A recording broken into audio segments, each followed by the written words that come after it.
तुम इसमें आग लगाओ। हाँ ये ठीक रहेगा। मम्मी के पास जाकर जब ये रॉकेट फटेगा तो मम्मी डर जाएगी और हमें खूब मजा आएगा। अरे मम्मी वहाँ खाना गैस पर बना रही है। अगर तुम दोनों ने ये रॉकेट मम्मी के पास छोड़ा तो घर में आग लग जाएगा। चुप कर तू। जब देखो तब पे पे पे पे पे करती रहती है।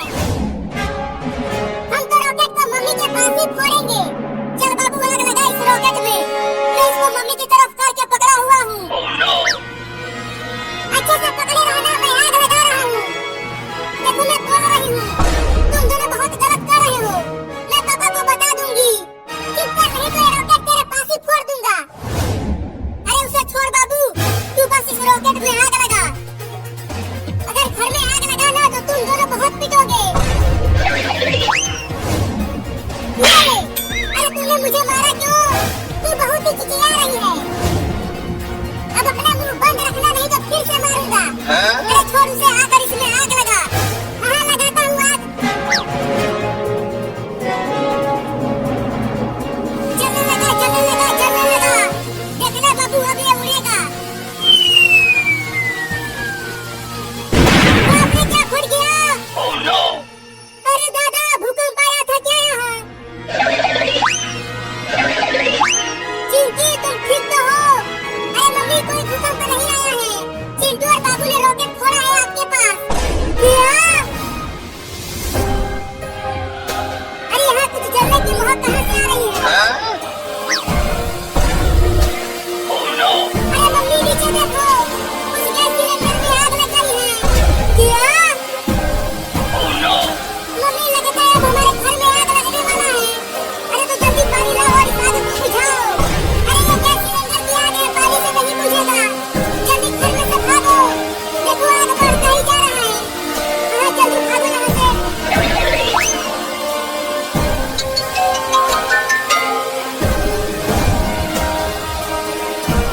अब हमारा सारा घर जलकर खाक हो जाएगा रे दादा। देख चिंकिया, हमारे किचन में पूरा आग पकड़ लिया है।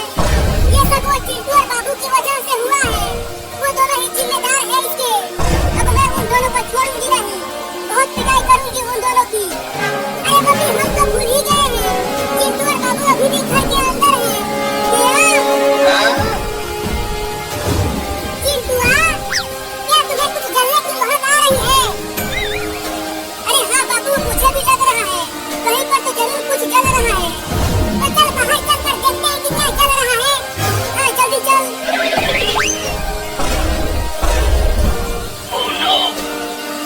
अरे बाप रे, ये तो हमारे घर में ही आग लगी है। लगता है ये आग उस रॉकेट की वजह से ही लगी है। हाँ तो सही कह रहा है बाबू, अब हम दोनों को पापा बहुत मारेंगे। अरे चिंटू और बाबू जल्दी भागो घर में से। तुम दोनों की ही वजह से उस गैस सिलेंडर में आग लगी है। इससे पहले कि वो फट जाए, चलो भागो यहाँ से। चिंकिया सही कह रही है, चल भाग चिंटुआ।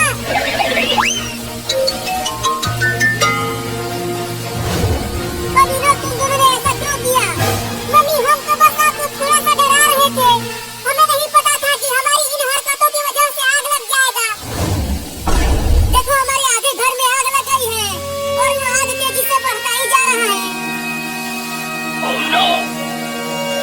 अब तो मेरा पूरा सामान जल जाएगा। अरे दादा, ये मेरे घर में आग कैसे लग गई? पापा देखो हमारा आधा घर जल रहा है और हमारा पूरा सामान भी, टीवी फ्रिज सब जलकर राख हो रहा है।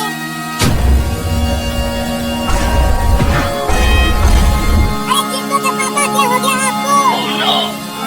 उठोना, क्या हो गया? लगता है पापा को हमारा घर जलते हुए देखकर सदमा लग गया और ये बेहोश होकर नीचे गिर गए। मम्मी देखो चिंकी घर में जा रही है। अरे चिंकी रुक, कहाँ जा रही है तू? मम्मी मेरे खिलौने जल जाएंगे, मैं जा रही हूँ उन्हें लाने। पान क्रीम के इस्तेमाल दूध के बाद अगर कोई दूसरे के नाम पर जमीन में रात तोड़े और मुकम्मल तौर पर अपने आप को अपनी बीवी की परेशानी से दूसरे नफ्स के नाम पर होते हैं तो इससे सोचना चाहिए कि वो किस तस्वीर पर अमल कर रहा है। इस तस्वीर पर जो पुराने सूरत साहबा का साबित है।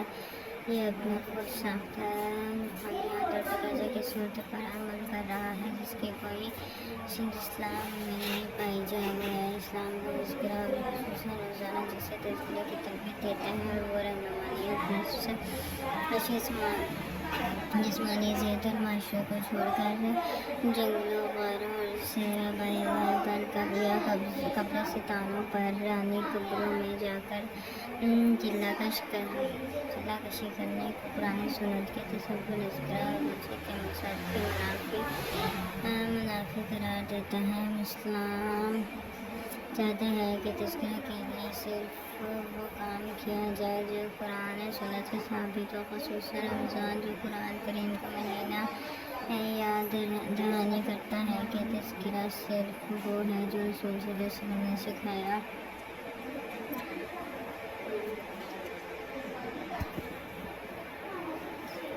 रोज़ा तज़किरा के ज़रिए नेकियों को बढ़ाता और ईमान में इजाफ़ा करता है। लग़वी तौर पर तनकीदा का मफ़हूम बढ़ाना का ही है। इसे बना पर ज़कात वो अमल है जो न सिर्फ माल की बात करे बल्कि इसके पढ़ने में मदद करे। रोज़ा माल ज़कात माल को बढ़ाने से घटाती नहीं बल्कि माल को जो पहले से हलाल ज़रिया है हासिल किया गया था मज़ीद पाक करने के साथ ज़कात अदा करने वाले के माल में बरकत और ज़कात वसूल करने वाले को माशी खुद इंसार की तरफ ले जाने का ज़रिया है। ऐसे ही तज़किरा नेकों में इजाफ़े और कमज़ोरियों और ख़ामियों से निजात हासिल करने के मसनून तरीक़े का नाम है। कुरान करीम जहाँ ये बयान फरमाता है कि जिसने नज़र किया कि फलां पा गया इसके फ़ौरन बाद ये ज़िक्र फरमा दिया गया है तज़किरा अल्लाह के ज़िक्र से किया जाए और वो भी इस्लाह की शक्ल में।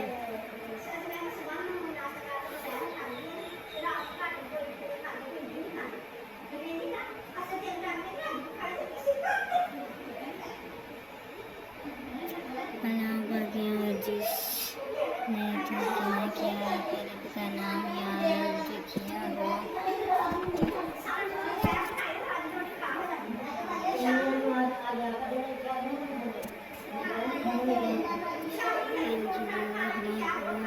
तरीके को हदायत करते हैं कि सलाद के ज़रिए अल्लाह का ज़िक्र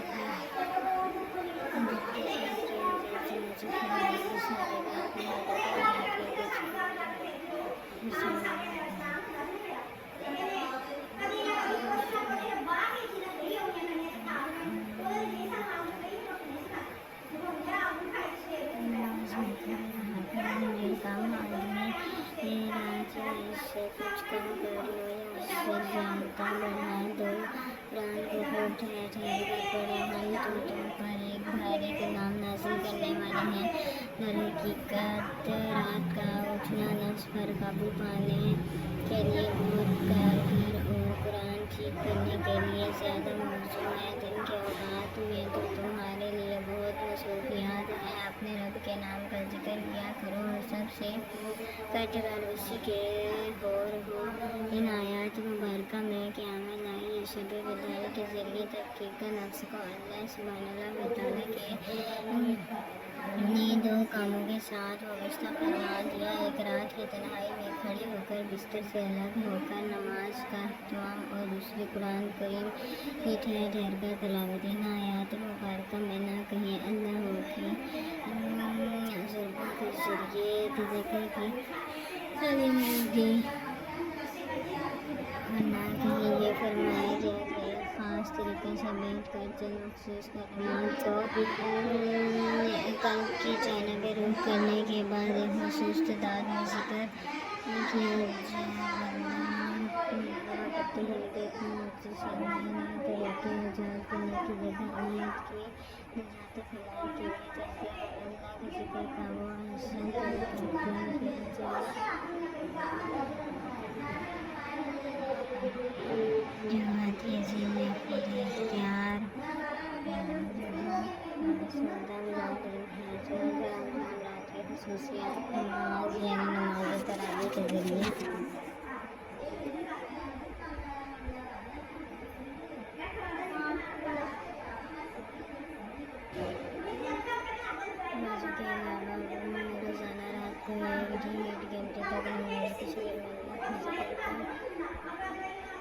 मौका प्रदान करता है। इसके बाद कुछ वक्त दान करने के लिए और मुनफरदी नवाफिल के लिए छोड़ देता है, ताकि हर फर्द अपनी इस्ताअत के मुताबिक रात की क्रिया में आराम करना चाहे तो भी दरअसल मज़ीद नवाफिल से अदा कर सकता है। अल्लाह ताला के लिए ये बहुत आसान था कि रमज़ान के सारे रात जागने का हुक्म कुरान करीम में रसूल करीम सल्लल्लाहु अलैहि वसल्लम के अमल की शक्ल में उम्मत को दिया जाता, लेकिन ऐसा नहीं किया गया, क्योंकि रमज़ान का मकसद ना आराम का मुकम्मल इनकार है, ना खाने पीने से मुकम्मल बगावत और ना जिनसी तरफ़ात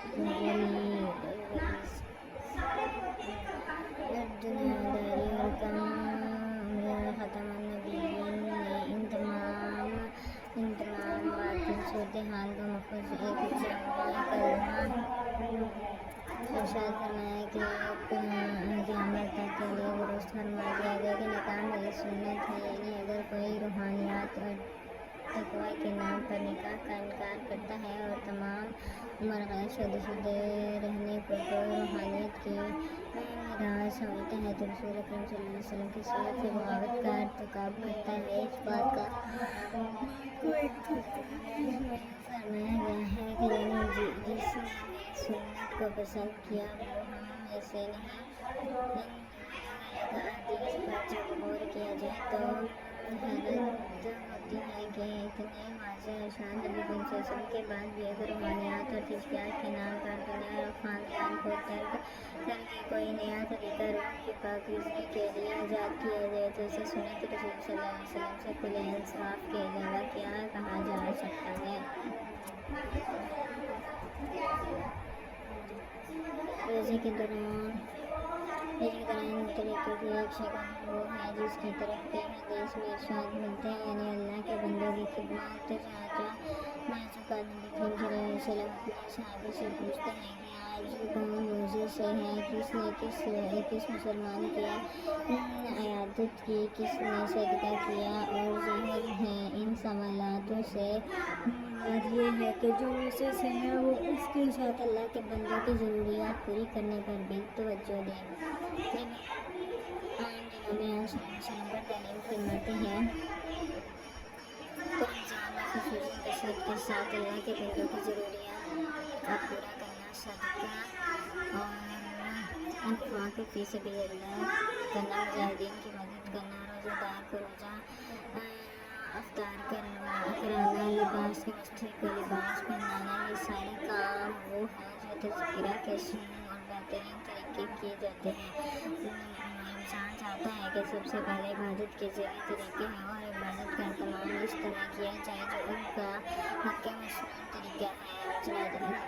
फरमाया गया है कि रोज़ा, कुरान और नमाज़ यूं हिसाब में एक मोमिन के बारे में शहादत की गवाही देंगे कि इसने ये भलाई के काम किए, इसलिए इसे बख्शिश दी है। रमज़ान के दौरान सुभान अल्लाह व तआला के ज़िक्र का एक तरीका मान का तज़किरा है तो इस पूरे साल भर के अखराजात के बाद ये जो रकम या माल वो किसी भी शक्ल में हो, ज़कात के इंसाफ़ी यानी 7.5 तोले सोना या इसकी माले से ज़ायद हो, इसमें से 2.5% रकम निकाल कर कुरान करीम के मुकर्रर किए गए निसाब में खर्च करना तज़किरा का एक अहम ज़रिया है। कुरान करीम ने सदका और ज़कात के लिए जो 8 मुसारिफ़ीन सलीब मुकर्रर किए हैं वो जाने पहचाने और यानी